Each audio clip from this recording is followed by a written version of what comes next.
사랑하는 성도 여러분, 매일매일이 참 좋은 아침입니다. 하나님께서 여러분에게 복을 주시기를 원합니다. 오늘은 제8강 하늘에 있는 우리들의 시민권에 대해서 여러분과 함께 말씀을 나누겠습니다. 우리는 가만히 있을 수가 없었습니다. 비대면 시대의 특별한 말씀 사경에 오늘 빌립보서를 통해서 여러분 꼭 은혜를 받으시기를 예수 이름으로 간절히 축복합니다. 오늘 우리에게 주시는 하나님의 말씀 두 구절을 읽겠습니다. 3장 17절 말씀과 20절 말씀입니다. 형제들아, 너희는 함께 나를 본받아라. 그리고 너희가 우리를 본받은 것처럼 그와 같이 행하는 자들을 눈여겨보라. 그러나 우리의 시민권은 하늘에 있는지라. 거기로부터 구원하는 자 곧 주 예수 그리스도를 기다리노니. 아멘. 율법주의자들의 모델처럼 살아가던 사울, 그가 예수를 만났습니다. 예수를 만난 이 바울은 예수를 만남으로 말미암아 인생의 목표가 바뀌었습니다. 그의 바뀐 인생의 목표를 빌립보서 3장 12절부터 15절에 이렇게 묘사하고 있습니다. 내가 이 모든 것을 이미 얻었다는 것도 아니며 완전해졌다는 것도 아닙니다. 다만 그리스도 예수님이 나를 위해 마련하신 상을 받으려고 계속 달려가고 있습니다. 사랑하는 형제 여러분, 나는 그것을 이미 얻었다고 생각하지 않습니다. 그러나 한 가지 일만은 분명히 하고 있습니다.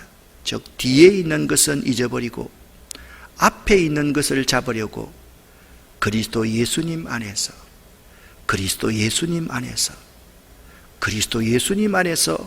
하나님이 위에서 나를 부르신 부름의 상을 얻으려고 목표를 향해 달려가고 있습니다. 그러므로 믿음이 성숙한 사람들은 모두 이와 같은 생각으로 살아야만 합니다. 예수를 만남으로 삶의 목표, 삶의 지향점을 분명히 세운 바울은 이렇게 고백합니다. 사랑하는 여러분, 우리들의 시민권은 하늘에 있습니다 라고 고백을 합니다. 목사는요, 삶과 죽음의 경계선에 서 있는 경계인입니다. 목사는 아침에 장례식에 갔다가 저녁 때 돌잔치도 가야 될 사람이고, 또한 출산하는 자도 신방해야만 될 사람입니다. 목사는 삶과 죽음의 경계선에 서 있는 경계인입니다. 똑같은 장례식인데도 한쪽은 가족들이 침통한 표정으로 눈물을 흘리며 절망처럼 슬퍼하는 가족들이 있습니다. 다른 한쪽은 가족들이 평안을 가지고 웃음을 잃지 않습니다. 그리고 그들에게는 찬송이 있습니다. 왜 그러한 차이가 있을까요? 똑같은 장례식에서 똑같이 믿는 사람들인데 이러한 차이가 있는 이유가 무엇일까요? 오늘 17절 말씀에 사도 바울은 이렇게 말합니다. 빌립보 교회 형제 여러분, 여러분은 나를 본받으십시오. 그리고 우리를 본받아 생활하는 사람들을 잘 지켜보십시오 라고 말씀하고 있습니다. 나를 본받으라 라고 사도 바울이 말합니다. 바울은 빌립보 교인들이 따라야 할 모델로서 자신을 제시합니다. 바울이 제일 먼저 고린도 교회 교인들에게 나를 본받아라 라고 말한 적이 있습니다. 고린도 교회 교인들에게 나를 본받아라 라고 말한 것과 마찬가지로 빌립보 교인들에게도 여러분들이 따라야 할 모델로서 나 자신을 바라보십시오. 이것은 자기의 자랑에서 우월감에서 나온 것이 아니라 교인들에게 모델을 통한 실제적인 교훈이 필요하였고, 바울 자신이 은혜로 살아가는 구체적인 모델이었기 때문입니다. 그리고 바울은 이렇게 말합니다. 자기 자신만을 본받아라라고 말하고 있지 않습니다. 우리를 본받아 생활하는 사람들을 지켜보라라고 말씀하고 있습니다. 여기 우리를 본받아라는 우리는 앞장에서 언급된 디모데와 에바브로 디도를 암시합니다. 디모데와 에바브로 디도, 그들은 어떠한 삶을 살았습니까? 두렵고 떨리는 구원을 이루는 삶을 살았던 사람입니다. 디모데와 에바브로 디도, 그들은 예수 그리스도와 복음을 위해서, 주의 종을 위해서, 교회와 성도들을 위하여서 자기 목숨을 버릴 각오로 헌신했던 삶을 살았던 사람들이었습니다. 바울은 자신은 물론 다른 동역자들 디모데와 에바브로 디도의 삶을 빌립보 교인들이 배우기를 권면하고 있는 것입니다.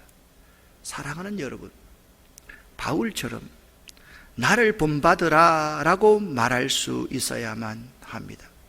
목사님, 어떻게 나 같은 자가 나를 본받으라 라고 말을 할 수가 있습니까? 나를 본받으라고 말할 수 있는 사람은 이런 사람이다. 다음을 보면 어떤 사람들이 나를 본받으라 라고 말할 수 있는지를 분명히 알 수가 있습니다. 그런데 그리스도의 십자가의 원수로 행하는 사람들이 있었습니다. 그들이 누구라고 그랬습니까? 개들이라 그랬습니다. 할례당이라 그랬습니다. 손할례당이었던 유대주의자들의 모습이 이런 모습이었습니다. 사도 바울은 이렇게 말씀합니다. 내가 여러 번 너희에게 말하였거니와 이제도 눈물을 흘리며 말하노니 여러 사람들이 그리스도의 십자가의 원수로 행하느니라. 그리스도의 십자가의 원수로 행하였던 사람들이 개들, 행악자들, 손할례당들이었다라고 말씀하고 있습니다. 그런데 먼저 이 18절의 상반절의 말씀을 명심할 수 있어야만 됩니다. 내가 여러 번 너희에게 말하였거니와, 여기에 사도 바울의 변함없는 철학, 사도 바울의 양보할 수 없는 철학이 내포되어 있습니다. 이제도 눈물을 흘리며 말하노니, 여기 성도들을 향한 바울의 뜨거운 사랑을 볼 수가 있습니다. 18절 상반절 이곳에서 사도 바울의 변함없는 철학과 양보할 수 없는 철학과 성도들에 대한 사랑을 배우게 됩니다. 우리들도 마찬가지입니다.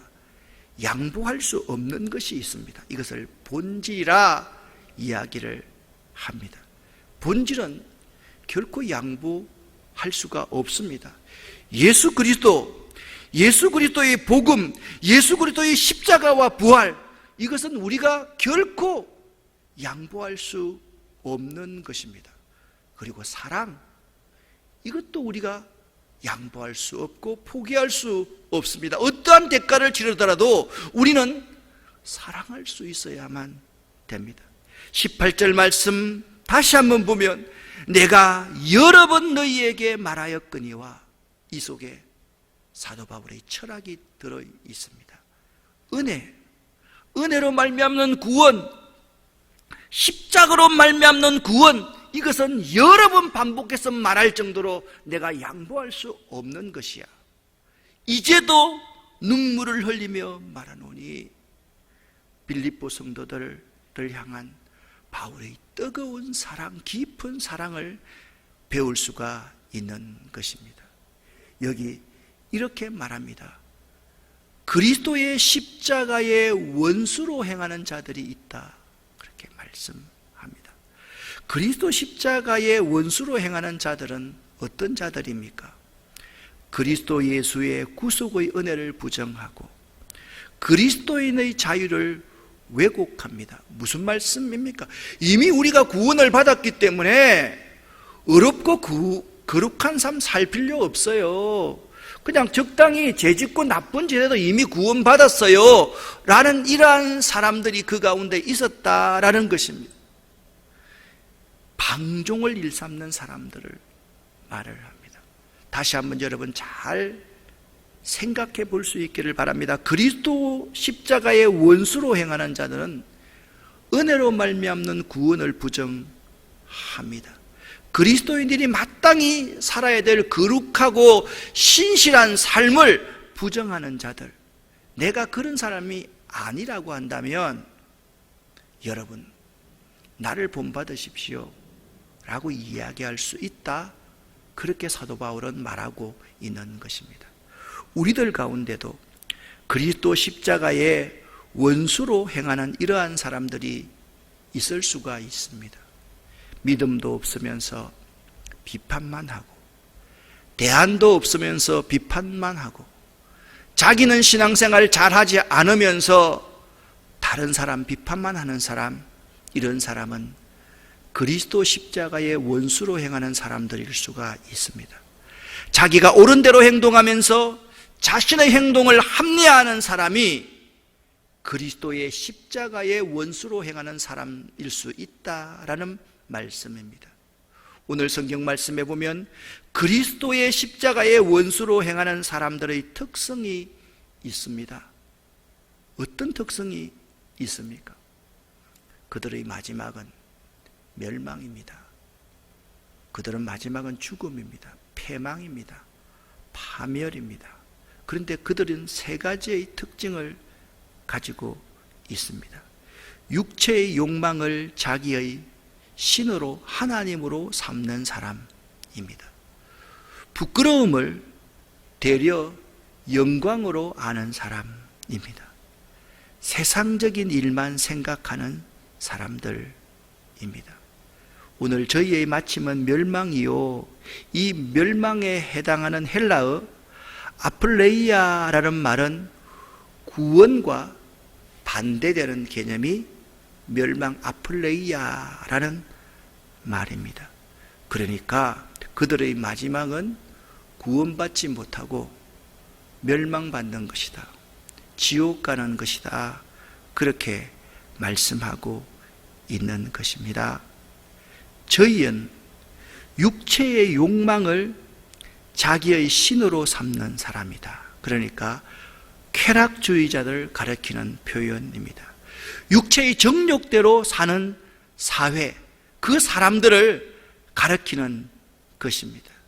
그리고 부끄러움을 영광으로 합니다. 나쁜 짓 하고 나서도 그걸 되려 자랑하는 사람들이 있습니다. 그러한 사람은 십자가의 원수로 행하는 사람들입니다. 그들은요, 땅의 일만 생각합니다. 세상적인 일만 생각합니다. 그리스도인들의 특징이 무엇이었습니까? 하늘의 일에만 관심을 두는 반면에 이들은 땅의 일, 본능적이고 물질적이고 육체적이고 말초적인 것만을 생각하며 세상 가치의 기준을 따라 행동하는 사람들이다, 그렇게 말씀하고 있습니다. 그리스도의 십자가의 원수로 행하는 이들이 있습니다. 그리스도 십자가를 사랑하는 사람들이 있습니다. 그리스도의 십자가를 사랑하는 사람은 어떠한 사람이라고 말씀하고 있습니까? 20절과 21절 말씀을 제가 읽어보겠습니다. 그러나 우리의 시민권은 하늘에 있습니다. 그리고 우리는 우리의 구주이신 주 예수 그리스도께서 그곳에서 다시 재림하실 것을 기다리고 있습니다. 그분이 오시면 모든 것을 자기에게 복종시킬 수 있는 그 무한하신 능력으로, 전능하신 능력으로 우리의 천한 몸을 변화시켜 자기의 영광스러운 몸과 같게 하실 것입니다. 할렐루야, 아멘. 저는 이 사실을 믿습니다. 오늘 오직 우리의 시민권은 하늘에 있는지라, 이 말씀은 그리스도의 십자가의 원수된 자들과 반대되는 참 그리스도인의 특성을 나타내고 있습니다. 그러니까 그리스도의 십자가의 원수되는 사람은 이 땅을 사랑합니다. 하늘나라 일들을 생각하지 않습니다. 그러나 우리의 시민권은 하늘에 있는 자다라고 고백하는 사람들은 참 그리스도인이다. 진짜 그리스도인이다. 예수를 따라가는 사람이다. 예수 안에 있는 사람이다. 예수를 위해서 자기의 목숨까지 아끼지 않는 사람들이다 라고 말씀하고 있는 것입니다. 바울은 빌립보 교인들에게 비록 지금은 지상에서 살고 있지만, 비록 나는 지금 로마의 감옥에서 고통 가운데 있지만은 우리는 하늘 시민권을 가진 자들이므로 하늘나라 시민으로서 합당한 모든 책임과 의무를 기뻐하여야 함을 권면하고 있는 것입니다. 다시 오실 예수님은 이 세상 모든 것을 복종시킬 수 있는 그 능력을 가지신 분이십니다. 여러분 믿으십니까? 아멘. 저는 이 사실을 믿습니다. 우리 가운데 다시 오실 예수님은 이 세상 모든 것을 복종시킬 수 있는 그 능력을 가지신 분입니다. 힘든 세상을 살아가시는 성도 여러분, 여러분이 얼마나 힘드시겠습니까? 저도 요즘은 참 힘든 하루하루를 보내고 있습니다. 그러나 우리에게 이 믿음이 있습니다. 다시 오실 주 예수님은 모든 것을 복종시킬 수 있는 능력의 주님이시다. 할렐루야, 아멘. 이 사실을 믿으시기를 예수 이름으로 간절히 축원합니다. 차원이 다른 삶을 살아가는 우리가 되어야만 합니다. 이 세상 사람들과 차원이 다른 삶을 살아야 한다는 말씀입니다. 사랑하는 여러분, 어려운 중에서도 너무 구차하게 살아가지 맙시다. 너무 겁내지 말고 너무 염려하지 마시기를 간곡히 부탁을 드립니다. 세상 사람들처럼 살아가지 맙시다. 우리는 하늘 시민권자라는 사실을 잊지 마시기를 바랍니다. 그리스도의 십자가의 원수로 살아가는 사람들, 그들이 우리가 되어서는 안 될 것입니다. 율법주의자들은 이렇게 말할 수 있습니다. 나는 그리스도의 십자가의 원수로 살아가는 사람이 아니지요 라고 말을 합니다. 그러나 그리스도의 십자가를 사랑하는 사람들은, 주님, 제가 그리스도의 십자가의 원수로 살아가는 사람이 되지 않기를 원합니다 라고 겸손하게 간구할 수 있는 것입니다. 하나님의 은혜가 여러분과 함께 하시기를 예수 이름으로 간절히 축원합니다. 기도하겠습니다. 살아계신 하나님 아버지여, 그리스도 십자가의 원수로 살아가는 사람들 되지 않기를 원합니다. 믿음이 없으면서 정죄하고, 대안도 없으면서 비판하고, 그저 그렇게 내 행위를 합리화하면서 살아가는 그러한 사람들 되지 않기를 원합니다. 하나님의 성령으로 봉사하기를 원합니다. 그리스도 예수만 자랑하는 저희들이 되기를 원합니다. 육체를 신뢰하지 않고 십자가에 달리신 예수 그리스도의 은혜로 살아가는 저희들이 되기를 원합니다. 우리 아름다운 교회와 우리 아름다운 교회 교우들 한 사람 한 사람들에게 그리스도의 십자가를 사랑할 수 있는, 결단할 수 있는 이 시간 될 수 있도록 도와주시옵소서. 예수 그리스도 이름으로 축복하옵고 간절히 기도 올립니다.